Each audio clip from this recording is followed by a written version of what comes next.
OK, let's get amongst the show, ladies and gentlemen. I'm going to start kick straight away with our first guest. As I said, he's one of the finest film directors we have. But after the Olympic opening ceremony, he is something of a national hero. Will you please welcome Mr. Danny Boyle?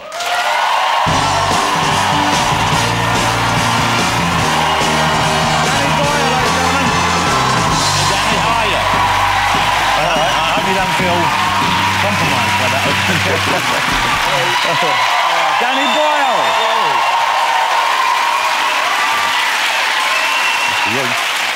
Wow, thank you very much. There aren't many movie directors who would get that kind of response. Most some people don't know who they are, and of course the Olympic ceremony, it kind of put you front and centre. Was that a welcome thing for you, or was that something you would rather had not happened? I was kind of dazzled by it, really, how people, you know, once the torch started arriving, especially with 70 days out, and people started really kind of coming up to you and expecting you to deliver, you know? Yeah. And we were very lucky. Everything went very well for us. The volunteers were amazing. It was made by the people, I think. That was one of the things about it. It was like a people's game. So it was these guys, as much as it was the stars or celebrities or even me, it was like, it was these people, the ordinary people who made it, I think, by their belief in it, you know? How did they come back then? Because you didn't lobby for it. They came to you, didn't they? I got offered it, yeah. I was like... and I said yes straight away. And a lot of people said, you're mad to do it. It can't be as good as Beijing. Like yours wasn't quite on the scale of Beijing. No, I think ours had a rustic charm, I like to think. It's interesting because it very felt to me like it was... Antidote is the wrong word, but it was certainly almost like an answer to the Beijing ceremony. And that was very formal, that was very straight-laced, that was very... And you wouldn't expect that because we think of China as having such a fun-loving regime. But it was very kind of... It was very for the state, by the state. Whereas this, I was interested in the fact that, you know, really, they seemed to give you pretty much free rein. Would that be right? Yeah, we did. We had to bash a few people on the head with an Academy Award every now and again to kind of clear them away. But actually, people were very, very supportive. Yeah. And we did make the point that it was going to be... This was for everyone. It was going to try... We were going to try and include everyone. A lot of volunteers and everybody up to and including the head of state, the Queen herself. Yeah, yeah. Well, OK, now that was an incredible moment, and that was a surprise to everyone. How did you actually get her? Because you didn't initially ask her to do it, did you? Well, no, because it was part of the protocol. You have to bring in the head of state and sing the national anthem, and we thought we'll do something different. So we wrote up this idea of the James Bond idea, and we sent it into them, and we were asking, really, for permission for them to accept that it wouldn't embarrass them and we'd get a good double, and we were, like, thinking, you know, Helen Mirren, you know, who could we ask, you know, who's a really good actor? And they came back and said, we're delighted for you to do it, and Her Majesty would like to be in it herself. Wow. And she would like to, this surreal thing, she would like to play herself, which is quite a surreal idea. Because if she'd have wanted to be Bond, that would have put you in an embarrassing... that would have been like in Frankenstein. How would you have dealt with that? She said, I want to do something different. I want to do something different. I want to do Daniel Craig. And how was she to work with? Because I wouldn't imagine she's used to taking direction. Well, no, it was... So we did it in the room where she greets the Prime Ministers, and then before we started, I went into the other room, which is where she lives, obviously, and it's, you know, a regular place with newspapers and tea trays and stuff like that. And she said hello, and she said, I've been at the dentist's all morning, so I'm not in a very good mood. Wow. So that put me right in my place straight away. And then she said, what do you want me to do? And I told her, and she said, fine. So we got in and we started doing it. And then she said, don't you think I should say something? So you didn't have any dialogue planned for her? No, there was no dialogue written. She said, don't you think I should say something? And I said, yes, OK. And what do you suggest? And she said, I'll do something. And we started shooting. And she turned around and she said her lines beautifully. Wow. And Daniel, I imagine, even though we know Daniel Craig is, you know, a tremendous actor and also a great Bond, but he must have been a little nervous, I would have thought, sharing the screen with the Queen. It was funny, I was being there, and he was wonderful, actually. There's a moment in it where she walks past him, and you can see him as an actor just thinking, this is weird. I am a fictional spy in the service of a fictional queen, but here's the real one walking by me. This is too much. And off he went and joined the corgis on the way out. And the incredible thing is, you don't know this, but not only did she want the line, but that was her parachuting out of the helicopter at the end, wasn't it? I mean, she insisted, I believe. I can't She does all her own stunts, I've been told. That she is in action. with the royal bloomers on proud display. We had to be very careful with the bloomers, actually. That was one of the things we had to be very careful with. I bet you did. What, did you show them various ones to get royal approval, or were there a pair that you just lifted out of a bedroom? There was consultation, yes. I bet there was. Let's see that moment, because this was such a great moment, and I think it was something which made the whole world sit up and notice what was going on in a way that no one expected. Look at this. Wow. Wow. That's it. So you've now directed the Queen in one of her kind of, you know, very few screen appearances. I know, and made a little Bond movie as well. I mean, it's, like, amazing. Can we just have a look? Could you show a clip of that last bit again, or just a still from this? There's something I just noticed. OK. Could they have not found a man of, like, similar height to the Queen? I mean, he's like the tallest man I've ever seen. I know. He must be 8 foot tall. He's even taller than Nicholas Hoult. Wow. And he is a very important part of her household. And so he's not an actor then? He's actual staff? No. I think that was one of the reasons that she wanted to do it. Yeah. Is that she wanted to... I think she wanted to show that we have a sense of humour, which was to do with the whole games. I think she also wanted her staff to have a day out with Daniel Craig. What a lovely thing. That's a lovely thing. To get their picture taken with him, because... So they got their picture taken with him? Absolutely, and I really... That was a lovely touch, actually. Was she in the picture as well? Are there pictures that the staff took of her? Yes. And I guess they put them on their own Facebook, whatever it is. Wow. They've got a royal Facebook. And distribute them. Who decided the actual structure of it and the story? Because obviously one of the most memorable chunks for me was the Industrial Revolutions. You know, those huge chimneys rise out of the kind of pastoral setting that you had there and there. Yeah, there's so much you can do, isn't there? I mean, that's one of our problems. We've so much history. You could dip into any kind of section of it. Yeah. And the reason we chose the Industrial Revolution is really because it began here. It affected the whole world, unlike some of our history, and we're still living through the remains of it, really, before we move on to whatever's next, the digital age, whatever it is. So it felt like the best thing to concentrate on.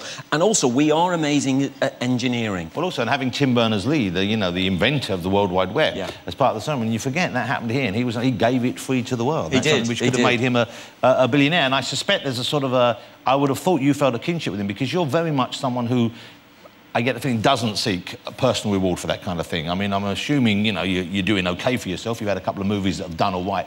But, you know, are you a socialist still? Do you consider yourself a socialist, or do you consider yourself just sort of someone who doesn't want to be part of the bigger showbiz picture? I try to live a normal life, really. I'm very lucky.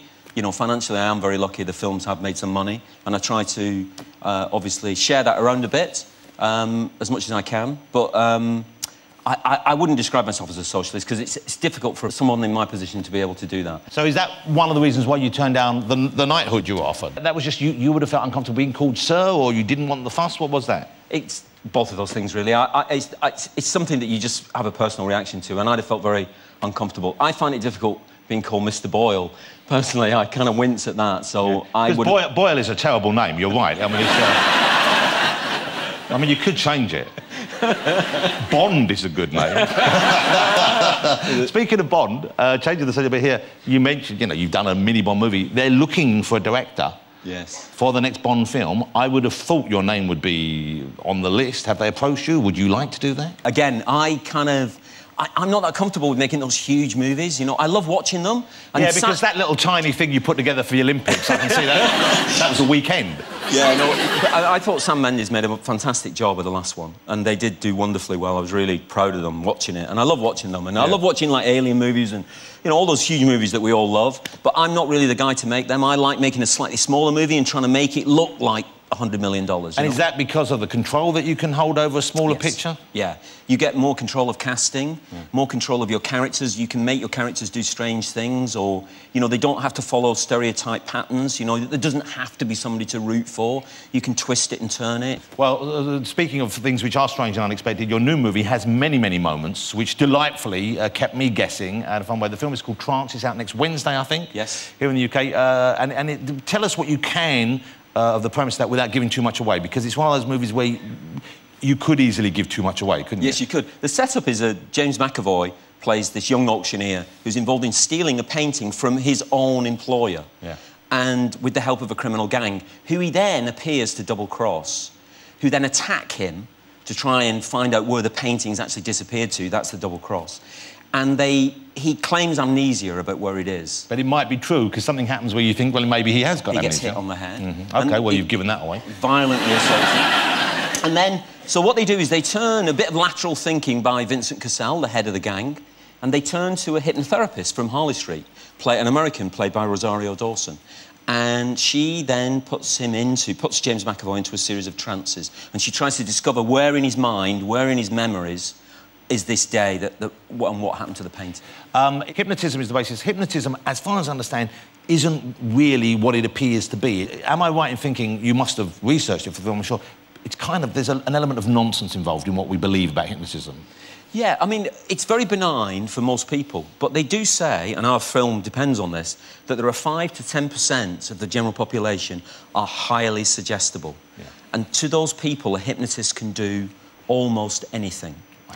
And that's the people that someone like Darren Brown picks out in a show. So idiots, basically. But people who are suggestible, so they know how to spot, I guess, as a stage magician or a hypnotist, and would know what to look for. But there are people who can really go under then and can really be sort of coerced. Changed, wow. Yes. I'm going to show you a clip from Trance, and as I said, it's out Wednesday. It's got James McAvoy, Rosario Dawson, the brilliant Vincent Cassel, the French actor, who's unbelievably good. Check this out. It really is uniquely a Danny Boyle film. There you go. You've got everything you could possibly want. There's violence, there's sex, there is full frontal nudity of the most revealing kind. Thanks for that. And there's a kind of mystery at the heart of it, you know, it's a real kind of like a puzzle that, as an audience member, you kind of get to solve as the movie comes along, which must be, I would have thought, that's where the skill in the writing comes in, and that you have to make sure that's constructed and layered correctly. Yeah, and you give clues along the way, and people like breadcrumbs that people begin to pick up along the trail. And you've got to try and, as a filmmaker, you've got to try and arrive at the secrets a millisecond before the audience. You know, otherwise you're dead. Yeah, you know, if they arrive before you, you know, they can't know what the scene is before you show it to them. Yeah. Basically, do you always know what you want to say with your film? Is that the kind of driving force you have? Something you want to communicate, or is it just to entertain? It's partly to entertain. You always try and put something in there. Scorsese says about the cunning is to smuggle in something within the entertainment that you can take away and reflect on afterwards. Yeah. But the process of watching the film is a visceral, thrilling kind of ride, really, that you... I mean, I love people being assaulted by the movies, you know, but literally, you know that feeling when you feel the air sucked out of the place and you're mesmerised by it, you know? Yeah. Let me ask you about Trainspotting. This is the interesting and exciting news, I think, and I don't know when this is planned for, but I've heard you are going...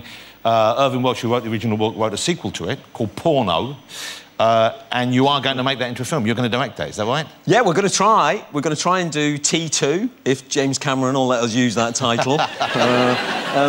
And it's going to look at the same actors playing the same parts, but 20 years later, like a 7 Up, 14 Up, 21 Up. You know, I always find those things amazing, you know, and seeing time pass with people that you're familiar with. But you fell out with Ewan McGregor for a while, didn't you? Yeah, we had a bit of a... We didn't treat him very well. I've got to be honest about it. We didn't behave at our best, really. You learn, you know, and we've apologised. So what happened? Oh, well, we made this film called The Beach, and we gave Ewan the impression we were going to cast him in it, and we didn't cast him in it. We cast another actor, a wonderful actor, Leonardo DiCaprio, and who was a lovely guy. They're both wonderful. Where's he now? Yeah, what's happened to him? Yeah, so was that outside pressure? Was that studio? Was that money? Was that a financial decision? Or? Yeah, lots of things like that. You know, you think you're moving up. It's the illusion that you think you're moving up in kind of, and therefore you're going to need a bigger star to sell the movie and stuff like that. And you learn to stick with your roots, and we learned, and we made it. You know, that was a film set in Thailand, and then a few years later we made Slumdog Millionaire, but we made it with keeping control of the movie ourselves, and you make a much better movie because of that, I think. One final question before we go. When you were rehearsing for the Olympics, when you said, am I right in thinking you were not allowed to have alcohol in the building? No, there was no... I mean, they had the army and the police searching everyone. There was no alcohol anywhere on site. And yet, I've been told you did have a couple of bottles of wine every night.